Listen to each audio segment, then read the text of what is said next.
Jesus. Derrama o teu Espírito Santo. Manifesta, Senhor, a tua graça na vida deles, Senhor Jesus. Que através deles, Senhor, a tua graça seja manifestada na vida de cada um de nós aqui dentro dessa igreja, desse grupo de oração, Jesus. Pela vida do Maciel, nós damos glória ao Pai, ao Filho e ao Espírito Santo, como era no princípio, agora e sempre. Amém. Podemos sentar. Pai, e do Filho e do Espírito Santo. Amém. Boa noite a todos.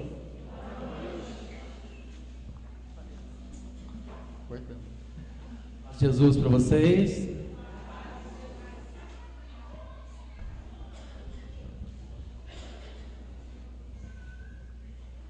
E a família, como vai?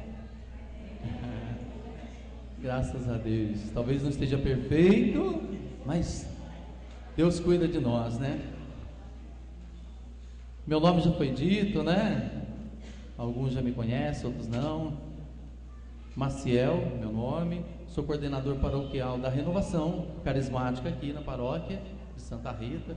Participo de um grupo também às quartas-feiras, lá na Vila Batista Parte Alta. Grupo de oração Voz do Altíssimo. Moro aqui pertinho, nessa rua ao lado. Hoje estou tendo a graça de participar com todos vocês. Tenho uma esposa, chama Silvia, 2 filhinhas, Beatriz e Bianca. É uma alegria muito grande estar com vocês hoje, participando deste momento. E temos um tema para nós. O tema é o senhorio de Jesus na família. Então grava bem esse tema, que vai ser importante. Por isso eu perguntei, e a família como vai? Pergunta para quem está perto de você, e a família como vai, meu irmão?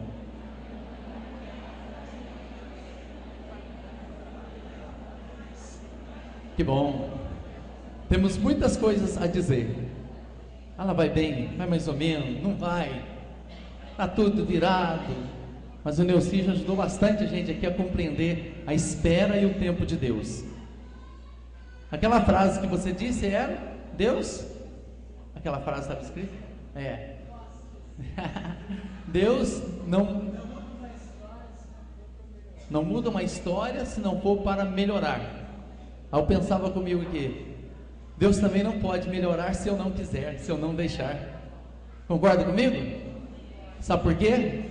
Você não é alguém que estando em Deus, não é alguém que está numa cordinha, como aqueles bonecos, né? Marionete, que Deus agora leva para cá, leva para lá, e você não tem vontade. Não, você é livre, você não tem cordinhas presas.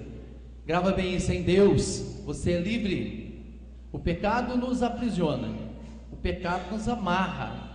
A vida desviada do caminho de Deus nos torna escravos, e a gente não nota, a gente não vê, e acha que está tudo certo. Por isso que muita gente tem uma dificuldade enorme de às vezes buscar a Deus, de rezar, de ir a um grupo. Você talvez teve resistência um dia em participar de um grupo de oração, de ir à missa, mas quando você encontrou esse caminho, que bom, não é verdade? Como aconteceu na minha vida, foi ou não foi bom? Deus mudou, está mudando a nossa vida.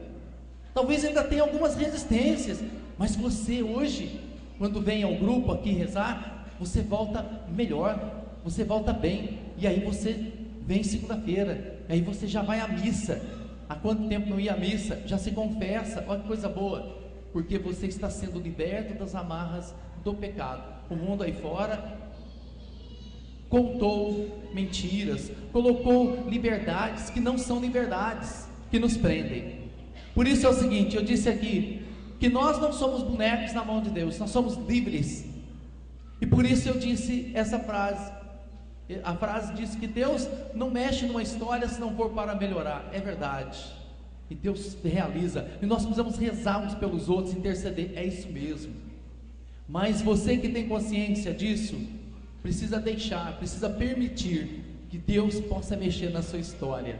Já viram aquela música assim, que diz assim, ó: entra na minha casa, entra na minha vida, e aí? Mexe com minha estrutura, o que mais?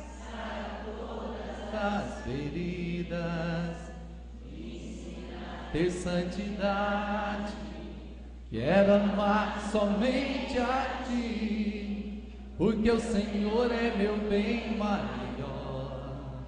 Faz um milagre em mim. Joia. Todo mundo sabe de cor, né? Salteado, virou uma música popular. Quanta gente cantou e não viu a seriedade do que estava pedindo para Deus, né?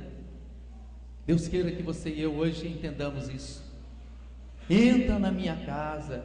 Olha que diz, mexe com minhas estruturas, muda a minha vida, faz um milagre em mim. É uma música maravilhosa, inspiradíssima, e eu vejo que é isso que você e eu precisamos falar para Deus. Entra na minha casa, mexe com as minhas estruturas, muda a minha vida. Você já é de Deus? Que bom. Fala para o Senhor, eu preciso ser mais, mexe na minha vida, porque eu sei que, eu acho que eu já estou bom, mas eu sei que eu posso ser melhor, mas sozinho eu não posso, com a minha vontade só não dá, eu sou pequeno, eu sou pecador. Só quem é pecador levanta a mão, deixa eu ver, quem é pecador que levanta a mão? Somos pecadores, não é verdade? Até na hora de morrer, a gente vai estar pecando, infelizmente. Estaríamos pecando menos porque estamos em Deus, não é verdade? Mas já viu durante o dia o quanto a gente peca? A língua da gente parece uma centelha de fogo, né? Meu Deus, a gente não, você não vai matar ninguém com arma de fogo, mas com a língua a gente mata mais. Tem que pedir para o Senhor dar um jeito de cortar um pouco, tirar essa arma, ou sei lá, não tirar a língua, mas tirar esse meio de matar, né? Deus vai dar graça. Deus pode mudar a nossa vida, pode mudar a sua vida. Quem é pai aqui, levanta a mão. Quem é mãe, levanta a mão. Quem é filho, levanta a mão. Então o assunto é para você, o senhorio de Jesus na família. Que bom, estou falando para o povo certo, para a família, pai, mãe e filhos. Deus quer falar conosco hoje. Família. Quando fala de senhorio, você sabe o que é? Você sabe o que é senhorio? Vou dizer para vocês então. Na Bíblia a gente fala que Jesus Cristo é o Senhor, é o Cristo. Senhor na Bíblia era aquele que mandava, que era o Senhor das coisas naquela época, né? Senhor de um local, fazenda, de terras, era o Senhor, ele era respeitado. Jesus Cristo é o Senhor do céu e da terra. E Jesus Cristo, como diz Cristo, é o Salvador, é o nosso Senhor, é o nosso Cristo. Cristo é o Salvador.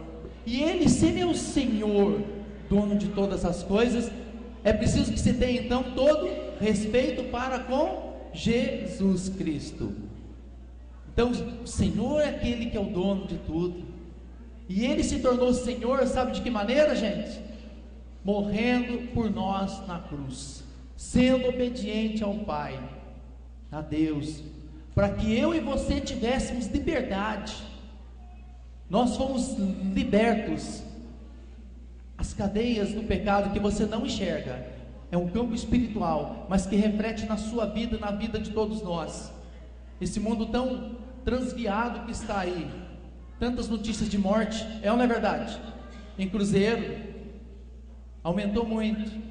Quanta gente envolvida nas drogas, quanta gente envolvida em coisas erradas, a intolerância, né? Por qualquer coisa, agora se tira a vida, faz acerto de contas. Onde está Deus na vida dessas pessoas? Não vamos julgar, mas naturalmente Jesus não é o Senhor da vida delas, concorda comigo? E se Jesus fosse o Senhor da vida delas, elas não estariam naquela situação e muito menos iriam tirar a vida do outro. Sim ou não? Não é isso? Então, quando fala do senhorio de Jesus na família, nós vamos falar daquele que é o Senhor de todas as coisas. Então, Senhor da família. Olha para a sua casa e sua família e pensa um pouquinho nela. Nós vamos refletir, vamos entender um pouco.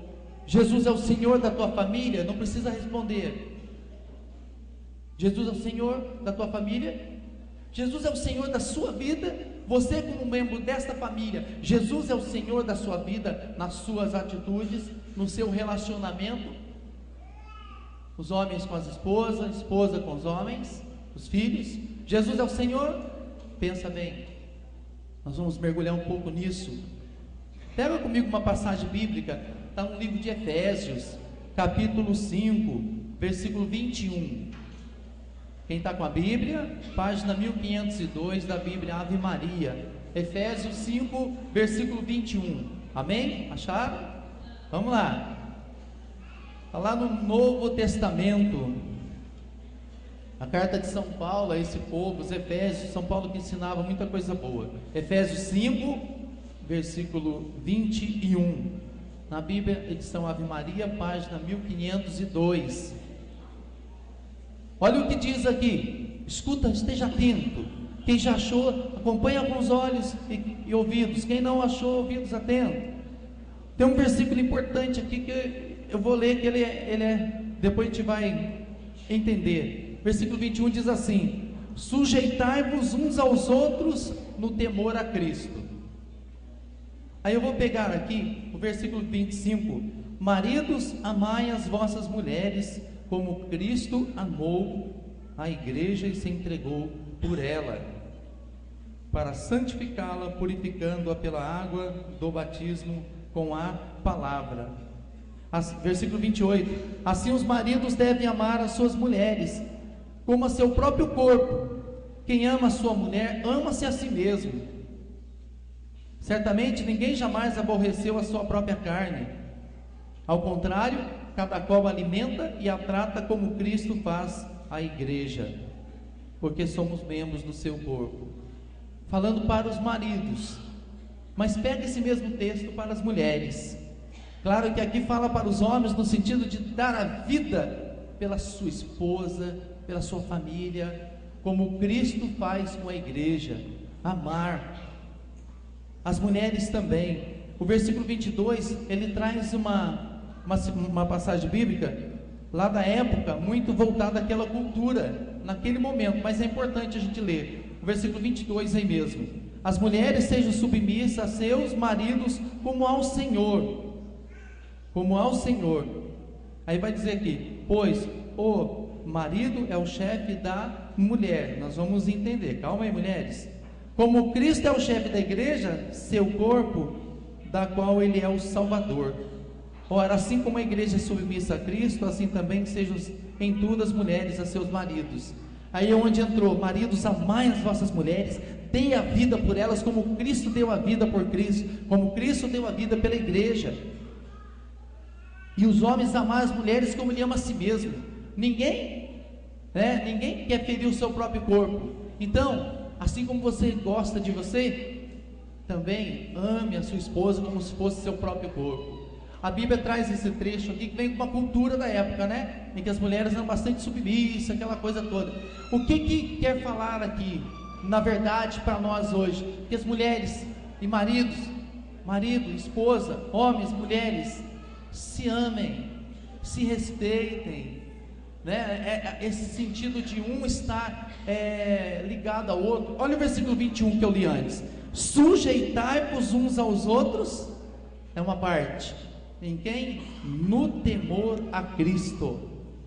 Isso tudo se resume aqui: um se sujeitar ao outro, no sentido de não se querer sobrepor, ser mais, marido e mulher, no temor ao Senhor. O que é o temor ao Senhor? O temor a Deus não é ter medo de Deus, não, gente. Temor ao Senhor, para todos nós aqui, é aquele respeito. Por causa de Jesus, por causa de Deus, eu vou amar a minha esposa. Por causa dele, as mulheres vão amar o seu esposo. Aí vem os filhos também, né, filhos? A palavra de Deus diz assim: honrar pai e mãe, não é assim?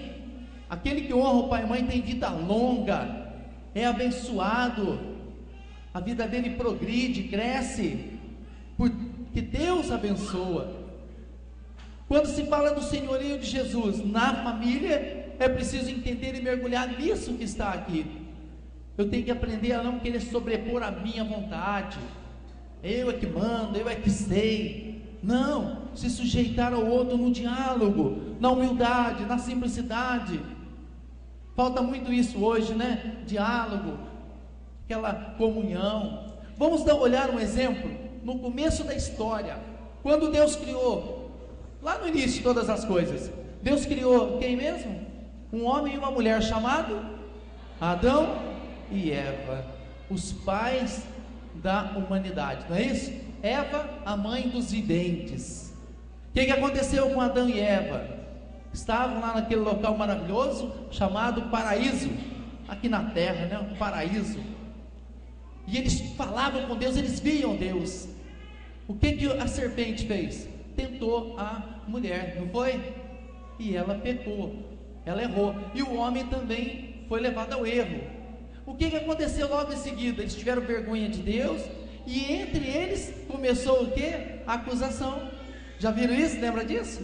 Deus chegou, mas eu falei que não era para fazer desta forma. O homem disse, foi a mulher. A mulher, então já começou a divisão ali. Naquilo que Deus criou, o homem e a mulher, a sua imagem e semelhança, o pecado que entrou da desobediência, do orgulho, porque o demônio tentou, né, de tal maneira, se você fizer isso, tá, aquele simbolismo todo, né, a maçã, se você comer, você vai ter conhecimento da verdade, então eles foram seduzidos para querer mais, saber mais, e logo depois entrou a divisão e a acusação.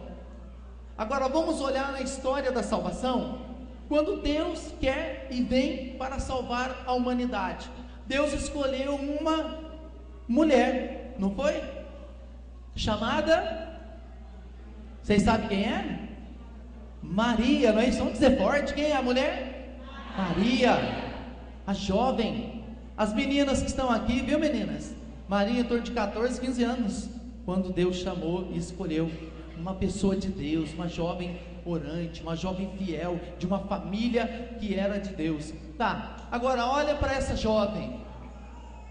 Ela estava desposada, como diz, né, a Bíblia, ou seja, ela estava prometida a um homem chamado José.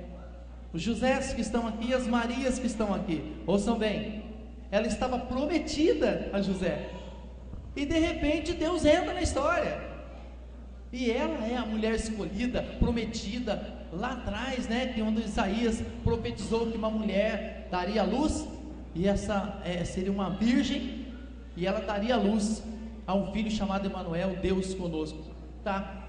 O que acontece naquele momento ali? O anjo aparece para Maria, não é isso?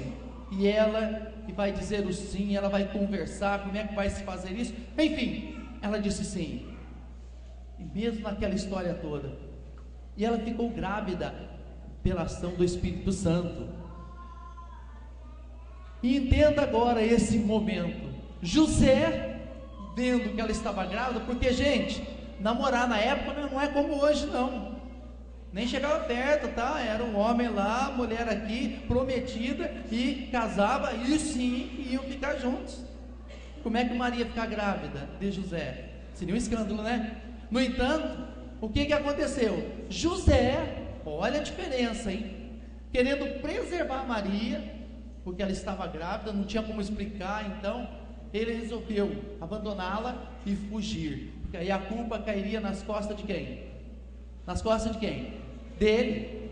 Ele estaria assumindo a responsabilidade do erro e fugindo. No entanto, quando ele pensou assim, por ser um homem de Deus, preocupado em preservar a mulher, e olha bem, não apontou o dedo, não a acusou como fez Adão, não houve acusação, houve compreensão e houve o desejo de preservar a Maria.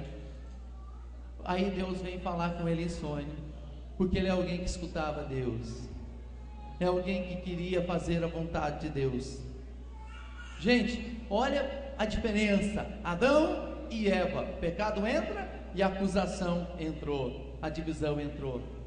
Maria e José, na graça de Deus, que José não estava compreendendo ainda, era difícil mesmo, mas ele escuta o Senhor, e então o Senhor fala para ele que aquilo que aconteceu com ela é de Deus, que aquele que vai nascer dela é um ente santo, é o Deus Emanuel. E então ele assume Maria, e aí a história toda da salvação acontece. E olhe para cada um de nós aqui, homens e mulheres que estão aqui, os filhos também, vamos pensando, filhos, porque desse amor, dessa ação de Deus nasceu Jesus. De Adão e Eva nasceram filhos também, inclusive um deles acabou matando o outro, né? Caim e Abel, Caim que mata Abel, olha só. E em Jesus entra não a morte, ele nasce pela ação do Espírito Santo, e José é o pai na terra de José e cuida. Quem você gostaria de viver hoje na sua vida? Adão e Eva? Ou José e Maria, os casais? Não tem escolha, não tem erro, não é verdade? O senhorio de Jesus na nossa vida se faz aí, mas é preciso uma coisa, que você esteja atento. Se nós estamos nos degradando, se por muitas situações há brigas, e um acusa, o outro tem razão, eu tenho razão, então nós estamos vivendo como Adão e Eva. Por mais que eu queira ser como José e Maria, na verdade eu estou sendo Adão e Eva novamente. A história do pecado está entrando de novo. Mas se você que está aqui, você com a sua esposa, procura perdoar, procura ter compreensão, procura um ajudar o outro, você estará sendo José, você estará sendo Maria, você será alguém que estará escutando a vontade de Deus. É importante a gente mergulhar, compreender nisso que é a família de Nazaré, e escutar o Senhor. Para José falava em sonhos, para Maria o anjo veio até ela. Talvez um anjo não vai se apresentar para você do jeito que se apresentou para ela, né? Até porque a gente sairia correndo de medo, não é verdade? Já pensou? Um anjo aparecer, o que você faz? Cai duro? Não sei, de repente, né? E Deus fala. Agora, quero dizer para você o seguinte: Deus fala com a gente de muitas maneiras, basta nós estarmos atentos, ouvir. Neste momento Deus está falando com a gente, num grupo de oração, numa missa. É para isso que estamos aqui reunidos hoje. A igreja de Jesus Cristo, ela é sacramento visível da graça de Deus. O casal quando casa, nós falamos em matrimônio, não é isso? Casamento, matrimônio. O casamento foi elevado na igreja, em Jesus Cristo, à categoria de sacramento, matrimônio. E aí eu queria que você estivesse atento, porque às vezes as coisas não vão bem, sabe por quê? Nós não tomamos as armas, nós não tomamos posse daquilo que é graça de Deus para a nossa vida. Matrimônio é um sacramento, não é isso? Repita comigo então: matrimônio é sacramento. E eu falei que sacramento é sinal visível da graça de Deus, não é isso? Então diz assim: o matrimônio é um sacramento e é sinal da graça de Deus. O batismo, não é isso? O crisma, tudo isso são sacramentos, sinais da graça de Deus. O sacramento, no caso matrimônio, é um sinal da graça de Deus. E você pode tomar as posse das graças do matrimônio, e às vezes nós não tomamos posse dessa graça.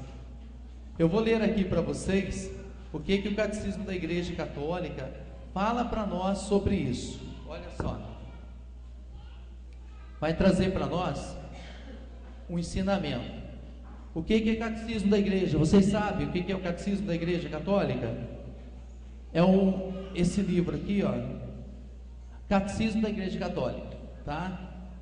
Todos devem ter, quando você puder, compre, peça, porque aqui é a nossa doutrina católica, o ensinamento sobre todas as áreas da nossa fé, e orienta muito a nossa vida.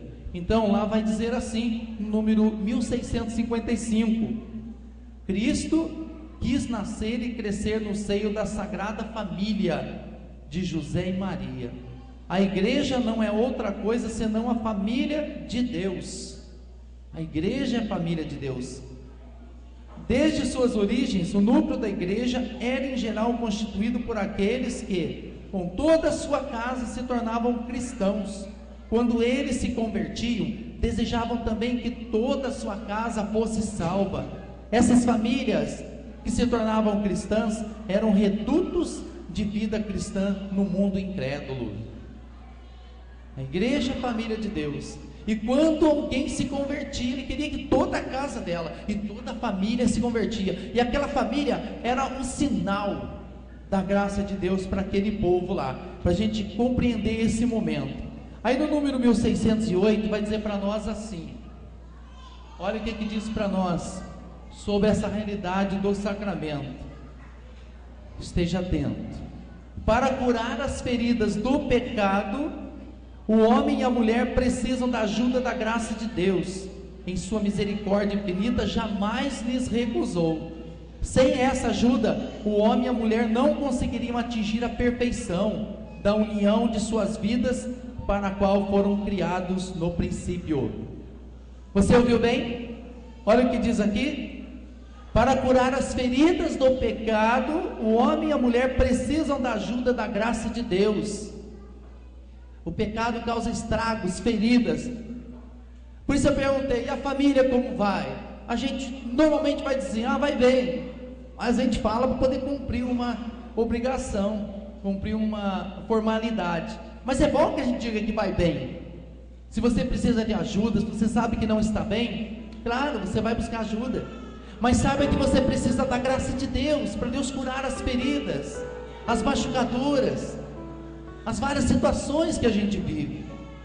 E lá diz assim: sem essa ajuda, o homem e a mulher não conseguiriam atingir a perfeição da união de suas vidas, para a qual foram criados no princípio. O homem e a mulher precisa da graça, da ajuda de Deus. Jovens que estão aqui, um dia você vai ter família, um dia você vai encontrar alguém. Ele rezava aqui com a gente, Deus prepara alguém para você. Peça para Deus alguém que seja de Deus. Se você encontrar alguém que não é de Deus, que você gosta, traga para Deus. Não vá você para o mundo lá fora. É o contrário, é ele ou é ela que precisa vir para Deus. E às vezes as nossas vidas tomam um rumo tão difícil porque eu estou apaixonado, eu amo tanto aquela pessoa. Depois de casar muda. Ele bebe tanto, ele agride, muitas vezes ele bate em mim. Sai fora, toma cuidado. Não, eu vou continuar, porque quando casar muda. Se não mudar quando é solteiro, depois que casar é muito mais difícil. Se você tem experiência quando é solteiro, tem a oportunidade de decidir aqui, tá? Para se tornar família, porque casamento não é só sentimento, é principalmente uma decisão. Você pode amar alguém, mas se a pessoa não quer mudar de vida, é violenta, está no mundo errado, e durante 2 anos namorando não muda, e você ainda quer entrar nessa barca? Imagina um barco furado, e um barco bacana do lado inteiro sem nenhum furo. Qual barco você vai entrar? Barco furado? Eu não vou entrar no barco furado, vou entrar no barco que não tem furo, tá bacana. Barco furado afunda. Mas tem muita gente embarcando em barco furada. É por aí, irmãos. Se decida. Maria se decidiu sim para Deus. E a família de Nazaré nasceu. José foi obediente. Homens e mulheres, jovens que estão aqui, Jesus Cristo precisa ser o Senhor da nossa vida desde já. Eu que estou aqui falando, Maciel, eu caminho desde os 13 para 14 anos de idade. Eu encontrei esse caminho de fé em Jesus Cristo com 13 para 14 anos. Eu já tinha uma vida reta em Deus, de uma família boa. Minha mãe não me deixava ir em qualquer lugar. Eu não saía para os bailes da vida, não entendia muito bem. E às vezes a gente até se revolta um pouco. Por quê? E eu hoje digo, louvado seja Deus. Não precisei conhecer droga, né? Não que seja preciso, mas não conheci droga, bebidas, não tenho vícios. Não sou perfeito, mas já trilhava um caminho reto. E aí encontrei o caminho de Deus, melhor ainda. Aí Deus me preservou, não precisou me arrebentar no mundo. Há muitos irmãos que às vezes vêm aqui, graças a Deus, temos irmãos, o Ciel, outros, que Deus mudou a vida deles. Tadeu que veio aqui pregar para vocês, não é verdade? Estava lá no mundo das drogas, arrebentado, podia ter morrido naquela situação, mas encontrou Deus. Que bom! Mas meu irmão, não é preciso você arrebentar a sua vida para encontrar Deus. Talvez você não encontre. Não queira experimentar das coisas do mundo para depois dizer: ah, depois eu me converto, depois eu vou encontrar o Senhor. Não tente o Senhor Deus, porque o mundo é muito perigoso, o pecado é perigoso. Não queira pôr a mão no fogo para saber se queima, porque queima, e queima muito. Eu encontrei esse caminho. Eu caminhei na obra de Deus, pedia para Deus uma pessoa, que Deus colocasse alguém, que eu encontrasse, que se tornasse minha esposa, e que fosse alguém de Deus, e pedi ainda, bonita, e Deus deu, na hora certa, levou tempo, não foi da noite para o dia, porque o tempo de Deus não é o nosso. A modernidade de hoje conta muitas historinhas e instiga os jovens a caminhos que não constrói família na base sólida, aonde Jesus Cristo não é o Senhor, e não dá certo, dificilmente dá certo. Já viu aquela história? Pau torto, pau que nasce torto, morre torto? Ou aquele que tortou na história da vida humana, ficou torto a vida? Mas Deus pode tornar certo. Se você tem uma história semelhante e embarcou em barca furada, Deus quer consertar a sua barca. Jesus Cristo precisa ser o Senhor da sua história, lá daquele que ficou em casa, que não é de Deus ainda. Talvez seu esposo, sua esposa, seus filhos, seus pais, talvez não sejam de Deus ainda, e talvez estejam em situações muito difíceis, complicadas, que hoje machucam você e fazem você chorar. Ou talvez você que está aqui está nesta barca furada ainda. Mas se Jesus for o Senhor da sua vida, da sua casa, se você proclamar isso e começar a ter atitude diferente, Deus vai mudar a sua vida, a sua história, porque Deus é fiel e justo. Deus não entra na vida para mudar a história de alguém se não for para melhor, foi dito aqui. Mas Deus não vai mudar para melhor se eu não quiser, se eu não deixar. Jovens, adultos, pais, filhos, mães, hoje tome uma decisão. Deixa Deus entrar na sua vida, deixa Ele mudar a sua história, deixa Ele fazer algo novo. Você pai e mãe que está aqui, sabe o meio de você proclamar Jesus Cristo Senhor? Você jovem que está aqui também, escuta bem. E você adulto, dê a bênção para seus filhos. Muita gente acha que hoje isso é uma coisa ultrapassada, careta. Filho não é bênção. Benção mãe, benção pai. Quanto tempo você não dá uma bênção para sua mãe e seu pai? Se Jesus Cristo é seu Senhor, peça a bênção dele, dela, pai e mãe, e acha que é caretice, não, você dá uma bênção, ao contrário, dê a bênção, abençoa. Jesus Cristo é o Senhor dessa maneira. A gente imagina coisas, como é que Jesus vai ser o Senhor da minha vida? É na simplicidade. Comece a mudar você, comece a abençoar, comece a tratar diferente.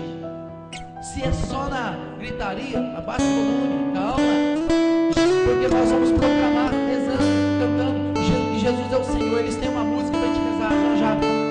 Mas nós vamos rezar, proclamar Jesus Cristo é o Senhor, maravilha. Mas como é que eu ponho em prática esse Jesus Cristo é o Senhor? É dessas coisas. Você há quanto tempo não abraça o seu pai, sua mãe? Você pai não abraça seu filho, filha? Os casais que estão aqui, que não se abraçam durante o dia, que não dão um beijinho na boca, né pais? Os pais e mães, os jovens entendem bem disso, então não é nada estranho, estão falando algo que todos entendem bem. Então, abraço, nós estamos perdendo essa afinidade. Jesus é o Senhor aí, na família que vive o que precisa viver. Você quer ser família de Nazaré? Jesus, José e Maria? Ou você quer ser família Adão e Eva? Pensa bem, qual a sua decisão hoje? Se a flor da sua vida, do casal, plantada no matrimônio,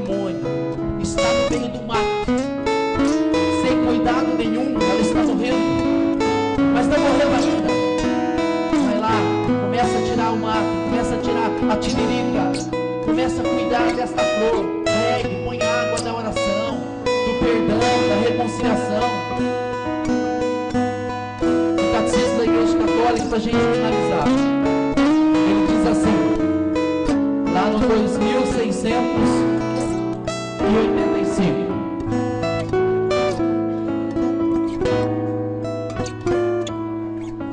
escuta bem, para todos nós, a família cristã é o primeiro lugar da educação para a oração. A gente pensa que tem que mandar para a igreja os filhos, lá eles vão aprender a rezar, catequese, é uma ajuda. Mas a família é o primeiro lugar da educação para a oração. Fundada sobre o sacramento do matrimônio, ela é a igreja doméstica. A família é a igreja doméstica. E aqui diz, onde os filhos de Deus aprendem a orar na igreja e a perseverar na oração. É na família que os filhos aprendem a orar. Deixa eu perguntar para os pais. Seus filhos têm visto você orar? Seus filhos veem você rezar o terço? Vocês rezam com ele? Parabéns! Mas se você ainda não reza, comece! Se começa você sozinho, mas ninguém quer rezar lá em casa. Começa você, liga o rádio 6 horas, televisão 6 horas da tarde, vai lá na sala, começa a rezar o terço. Aos poucos eles virão. Aqui diz assim, para as crianças particularmente, a oração familiar cotidiana é a primeira testemunha da memória viva da igreja, reavivada pacientemente pelo Espírito Santo. Eu caminho na renovação carismática quase 30 anos, né? Desde meus 13, tenho 43 anos. Então, lá em casa, a Silvia, minha esposa, esse ano, já faz uns 12 meses, a gente começou a rezar o terço junto. E não tinha uma sequência. Aí porque à noite, criançada, são duas meninas, né? Criançada, pensa que tem 10, se tivesse seria uma benção, mas são duas. E aí o que a gente fez? Quando chega agora, 9h30, 10 horas, dá um mamar, um leitinho, um lanchinho delas, e a gente vai para o quarto. A Silvia vai com elas primeiro, e eles vão ler lá alguma coisa, poema da escola, tá? Não precisa ser só coisa da igreja, coisa boa também. Mas tem trecho da Bíblia própria para eles, criança, ler. E depois a gente reza o terço junto. Apaga a luz, a velhinha acesa, a menorzinha brinca um pouco, já dorme, e a maiorzinha acompanha o terço. Às vezes até o quarto mistério já está dormindo. E a gente termina de rezar juntos. Tem dia que eu não posso, minha esposa reza com elas. Ah, eu não posso, vai rezar? Não, ela vai lá e reza. Eu não estou colocando isso porque é melhor, não. Depois de quase 30 anos, agora, a minha menina de 7 anos, a gente começou a rezar com eles. E isso vai ter um efeito muito grande na vida deles. Jesus precisa ser Senhor da minha família. Pais, você se preocupa em educar seus filhos, colocar para a escola, não é? Porque ele precisa. Se você deixar a vontade dos seus filhos, eles vão para a escola? Vão? Não vão. Se você deixar os seus filhos à vontade, eles vão tomar banho. Às vezes não quer tomar banho, mas você obriga a tomar banho, porque precisa. Por que você não os leva à missa, à igreja? Tem muitos pais que pensam assim, eu não quero obrigar meus filhos, deixa ele crescer, quando ele crescer ele resolve a igreja. Gente, o mundo está doutrinando a cabeça das crianças. Presta no desenho que seu filho assiste lá durante o dia. Ah, vou ligar a TV porque meu filho assistir qualquer coisa assim, eu fico em paz. Você está deixando seu filho engolir qualquer coisa? Qual é o alimento da sua família, dia a dia? A televisão tem muita coisa boa, mas tem muita coisa ruim também. Se estamos falando de um senhorio de Jesus na família, é preciso ter atitudes para que Jesus seja o Senhor. Comece a escolher as coisas. Comece a explicar por que não é bom assistir tal coisa. Comece você a mudar os programas que você assiste. Vamos começar a nos amar, nos cuidar, nos respeitar e proclamar Jesus Cristo, Senhor da nossa vida. Você quer dar uma resposta para Deus agora, já? Sim ou não? Então nós vamos rezar com a música. Vamos colocar na mão de Deus. Quem quer? Se põe em oração. Deus, e já é para nos levar a uma resposta, para que Deus seja Senhor da nossa vida, da nossa família. Fecha bem